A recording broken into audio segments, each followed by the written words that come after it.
Magandang araw po sa inyong lahat. Kumusta na po kayo? Nandito lang po pobreng Kapampangan. At heto, kakain tayo ng bulalo guys. Inihanda ng aking ate.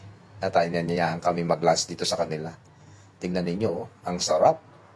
At meron siyang patatas at repolyo. At ito, hiniwalay ko na itong isang parte na ito. At ayan, napakarami pa. Oh. Tingnan ninyo, oh. Yan yung bulalo. At ayan guys, tingnan nyo naman itong kanin ko. Napakarami. At ayan, hiwa-hiwain natin itong bulalo. Ang lambot guys. At kinutsilyo ko pa. Para makain natin ng maayos. Ayan guys, oh, ang lambot at nanginginig-nginig pa. Namiss ko itong pagkain na ganito. Ito yung namimiss ko kapag nagbabakasyon ako. At minsan nagpapaluto ako sa business ko ng ganitong pagkain. At masarap naman kasi ito, lalo na kapag yan malambot at hihigop tayo ng mainit-init na sabaw. Ayan guys, tingnan ninyo, oh. Ang lambot. Ayan guys, unang subo, bismillah. Ang lambot. Wow, ang sarap at kain tayo ng kanin. Namiss ko ito. Nung nasa Saudi ako, kumakain naman din ako nito, nagluluto. At nga lang, di araw-araw. Kasi baka tamaan tayo ng uric acid dito, mahirap na, nagkakaedad na tayo. Bihirang-bihira naman din ako nagkakain nito. At ayan, ilang taon na rin akong di nakapagbakasyon, nakauwi. At nagsama-sama kami dito. At inanyahan ako ng ate ko. At hindi, matagal na rin kami hindi nagbandingan. At ayan, niyaya kami na mag-lunch dito at kumain. Tingnan ninyo guys, oh. Ayan yung pagkain namin. Meron kaming bulalo, itong lumpia at hayan. At meron din siyang hotdog. Pero mas gusto ko itong kainin guys, itong bulalo. Ayan guys, ang sarap. Alam nyo guys, itong bulalo, ang mahal ngayon guys. Hindi magkakasya ang 1,000 mo dito. At ayan, inapag pa ng aking ate itong sabaw. At ayan, hihigop tayo ng mainit-init. Wow, ang sarap. At itong apo ko tingin na tingin sa akin. At sinabi niya, tao naman ng lolo ko. At ayan guys, tingnan nyo yung inapag niya, napakarami na pagkain. At ayan, hindi na ako nakatiis. Kinamay-kamay ko na lang at sobrang lambot nitong bulalo na pinakulo at pinresyo ng aking ate. At ayan, tingnan nyo, nanginginig-nginig pa. Yung litid niya, ang lambot, ang sarap. At ayan, birang-bira din ako makakain ng ganito na pagkain na dito sa Pilipinas.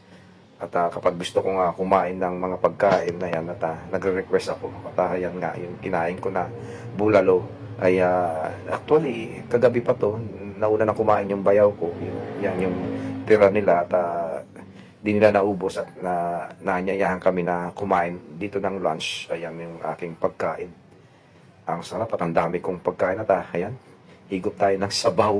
Yan lang naman ang masarap at malasa dito sa bulalo. At ayan, ang kilo ng bulalo ngayon ang mahal. At kung wala kang pera na hindi ka makakain ng bulalo, biro mo, yan lang sangkap na yan. Ubus na yung 1,000 mo. Kaya, kung gusto mo kumain talaga, kahit mahal, ayan.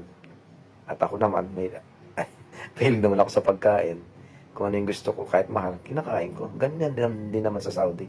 Kapag gusto kong kumain, ayan, luluto ako. At yan, kinamay-kamay ko na rin yung bulalo para masarap. Para mas masarap kasi ang kinakamay. Tingnan ninyo guys, oh.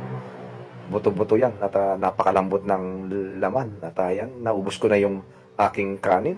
At sobrang lambot nitong laman at mga litid. Yan ang masarap na kapag ang bulalo ay napakalambot. Yung baka at kamay-kamayan lang.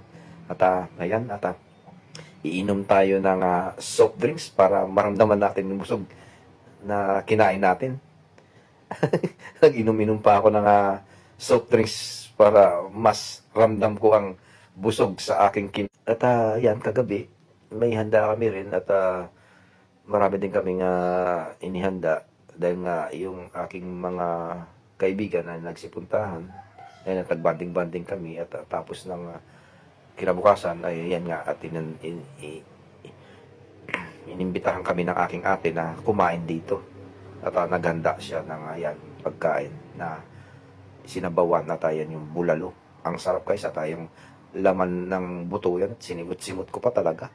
Yan yung masarap sa bulalo, yung laman niya dun sa loob ng buto. At ngayon, ngata-ngatain mo lang ganyan na yung litid at napakalambot na laman. At heto. Ang sarap guys. Ayan guys, talagang sinumot-simot ko pa yung butot, nanginginig-nginig pa ang laman yung litid.